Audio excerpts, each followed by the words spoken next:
Bristi উঠৰ পৰশত নাচে বৃষ্টি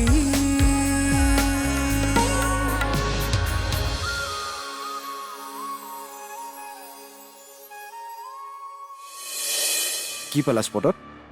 দুটা কংকাল পোৱা গৈছে। বীৰিনাৰ মাক আৰু ককাকৰ হ'ব পাৰে বুলি ধাৰণা কৰা হৈছিল। নিতাৰ মতে দুদিন পানীত ৰখাৰ পিছত চক্ৰৱৰ্তীয়ে বডিকেইটা ইয়াত আহি পুতিছিলে।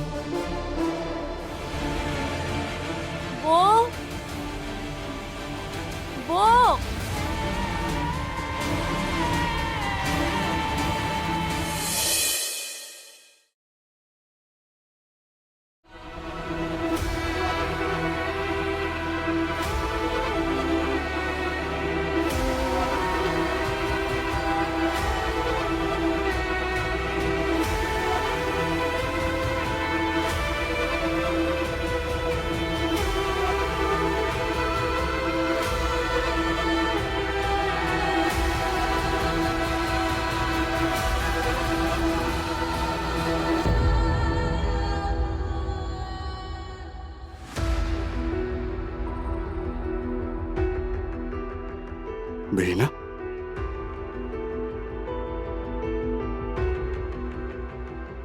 তুমি সঁচাকৈ চিমিবক একো কোৱা নাছিলা? পাগল নেকি মই? যিবোৰ কথা মই সপোনতো কাৰো বাবে ভাবিব নোৱাৰো, মই তোমাৰ বাবে কম চিমিবৰ আগত।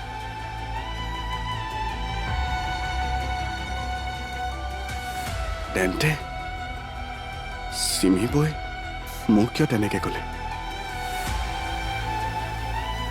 নাজানো বৈ কিয় তেনেকৈ ক'লে। মোৰ জীৱ ইমান কষ্ট দিয়াৰ স্বত্তেও মই বৌক আমাৰ লগত ৰাখিছিলোঁ। ভাবিছিলোঁ ডিব্ৰুগড়লৈকো লৈ যাম।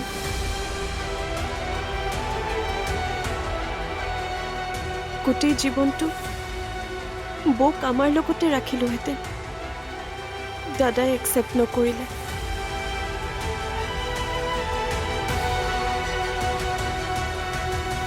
কিন্তু বৌয়ে নাজানো। বীৰিনা, বীৰিনা, বীৰিনা, কিশোৰ, কি হ'ল?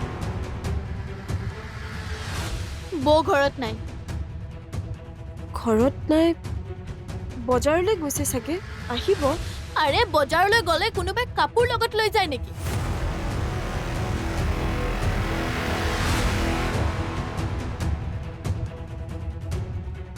মানে বৌৰ ৰুমটোত একোৱে নাই, একোৱে। মোৰ লকাৰ খুলিত টকা কেইটাও লৈ গৈছে টকাখিনি নাই তাত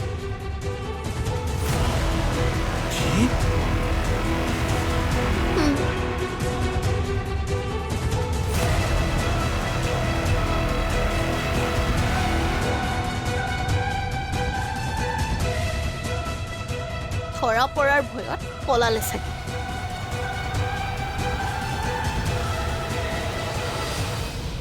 এতিয়া গম পালি কোন সঁচা কোন মিছা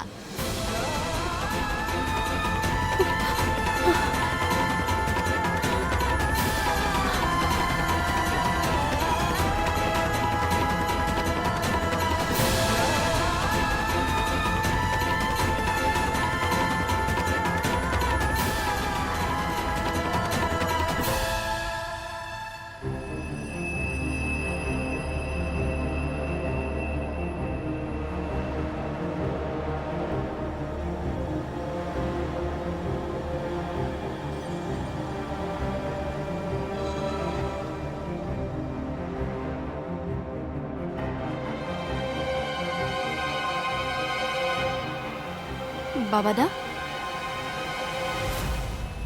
তুমি ইয়াত মই কাৰোবাৰ পৰা খবৰ পালোঁ আপুনি ইয়াতে আছে আপোনাক বিচাৰি বিচাৰি পোৱা নাছিলোঁ চ' ইয়ালৈ আহিলোঁ কোৱাচোন একচুৱেলি হেল্প এটা লাগিছিলে ঝৰ্ণা মোৰ কাম ইয়াতে শেষ গতিকে এতিয়া মোৰ পৰা তোমালোকে আৰু একো হেল্প এক্সপেক্ট নকৰিবা একচুৱেলি চক্ৰৱৰ্তী আংকুলৰ এগেইনষ্টত যদি আৰু অলপ প্ৰমাণ পালোঁ হয় তেতিয়া মাক ব্লেকমেইল কৰি কিছুমান কাম কৰাইছিলে বুলি প্ৰমাণ কৰিব পৰা গ'লহেঁতেন এডভকেটৰ মতে ঝৰ্ণা তুমি হয়তো তোমাৰ মাৰ ৰিচেণ্ট খবৰটো পোৱা নাই তুমিও আৰু তোমাৰ উকিলেও ৰিচেণ্ট খবৰ কি ৰিচেণ্ট খবৰ ঝৰ্ণা তোমাৰ মায়ে ইতিমধ্যে বেৰিনাৰ মাক আৰু ককাকৰ ডেড বডি পুতি থোৱা লোকেশ্যনটো দেখুৱাই দিছে কি মায়ে জানিছিলে য়েছ জানিছিলে নাজানিলে তোমাৰ মায়ে দেখাই দিয়া লোকেশ্যনটোত দুটা দুটাকৈ ডেড বডি পাই জানো কি বডিও পাইছে বডি মানে উৱলি যোৱা দুটা কংকাল মায়ে ইমান কথা জানিছিলে তথাপি মোৰ পৰা ইমান কথা লুকুৱালে এতিয়া এই শেষ নহ'বও পাৰে হয়তো তোমাৰ বাবে বেৰিনাৰ বাবে এটা ছাৰপ্ৰাইজ এতিয়াও বাকী আছে কি ছাৰপ্ৰাইজ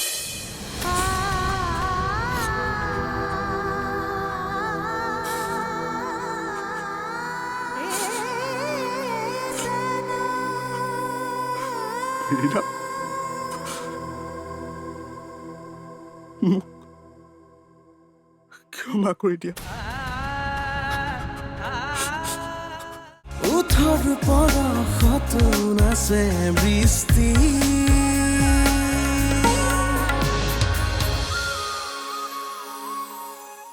ওঠৰ পৰশত নাচে বৃষ্টি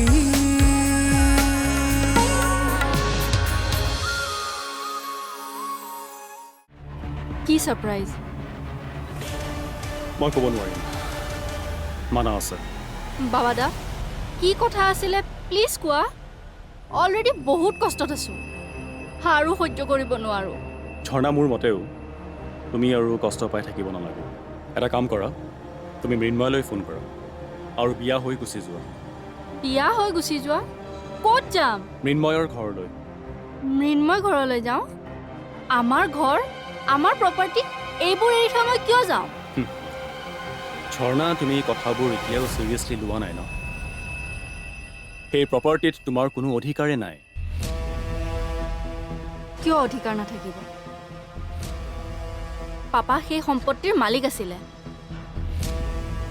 আৰু পাপাৰ ছোৱালী হিচাপে মোৰো অধিকাৰ আছে অধিকাৰ প্ৰপাৰ্টি এইটো ঘৰ তোমাৰ পাপাৰ হা ঝৰ্ণা ইতিমধ্যে তোমাৰ পাপা কোম্পানীৰ আচল মালিকৰ হত্যাৰ অভিযোগত দোষী বুলি প্ৰমাণ হৈছে গতিকে তেখেতৰ জীয়েক হিচাপে তুমি প্ৰপাৰ্টি কেনেকৈ পাবা কমন ঝৰ্ণা অলপমানটো মগজটো খটুৱা কমন আহিছোঁ।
ৰীনা মোক ক্ষমা কৰি দিয়া।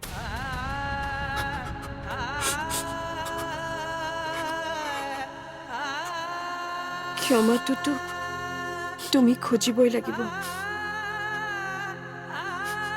বহুত বেছি খুজিব লাগিব। বহুত বেছি কষ্ট দিছা তুমি মোক।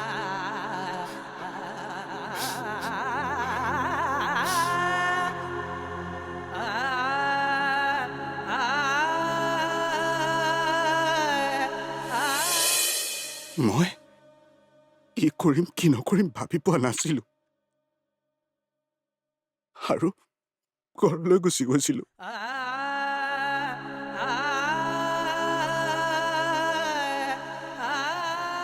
তাতে এমাহ থাকি বাহিৰে বাহিৰে কোনেও গম নোপোৱাকৈ মৰো বুলিয়ে মুম্বাইলৈ গুচি গৈছিলো।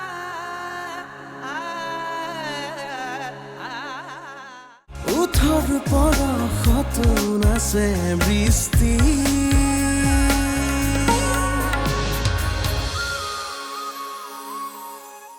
ওঠৰ পৰশতো নাচে বৃষ্টি।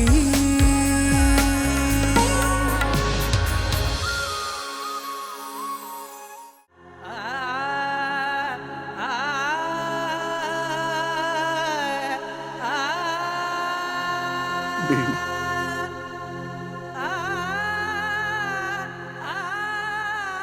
মই জানি বুজি বহুত কষ্ট দিছো তোমাক। কলেজৰ পৰীক্ষা শেষ কৰি মই ঘৰলৈ গৈ তোমাক কষ্ট দিছিলো।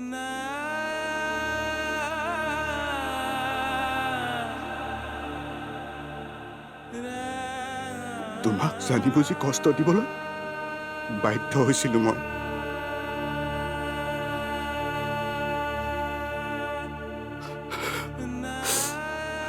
কাৰণ মই বিচৰা নাছিলো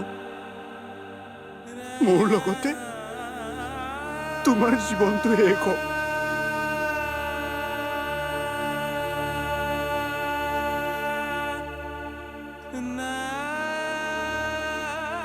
তুমি লগত থকা হলে সিমানখিনি খেলি মেলি নহ'লেহেঁতেন চাগে। থাকিব নোৱাৰা কৰিলে যে ভগৱানে।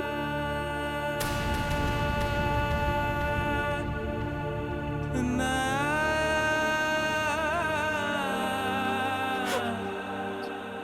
মোৰ চেঞ্চ নোহোৱা হোৱা বেমাৰটো দুদিনৰ আগত টেষ্ট কৰাইছিলোঁ আৰু সেইদিনা ৰাতি ৰিপৰ্টটো আহিছিল মোলৈ।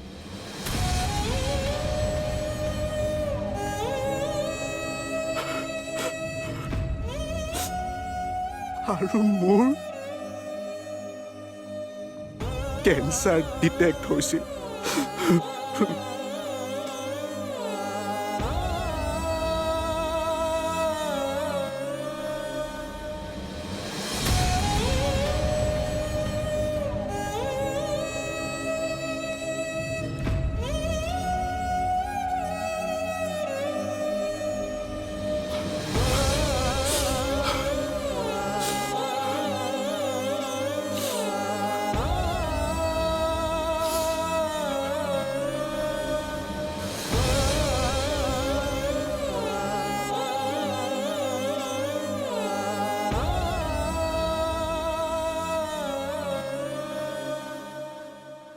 মই কি কৰিম কি নকৰিম ভাবি পোৱা নাছিলো আৰু ঘৰলৈ গুচি গৈছিলো।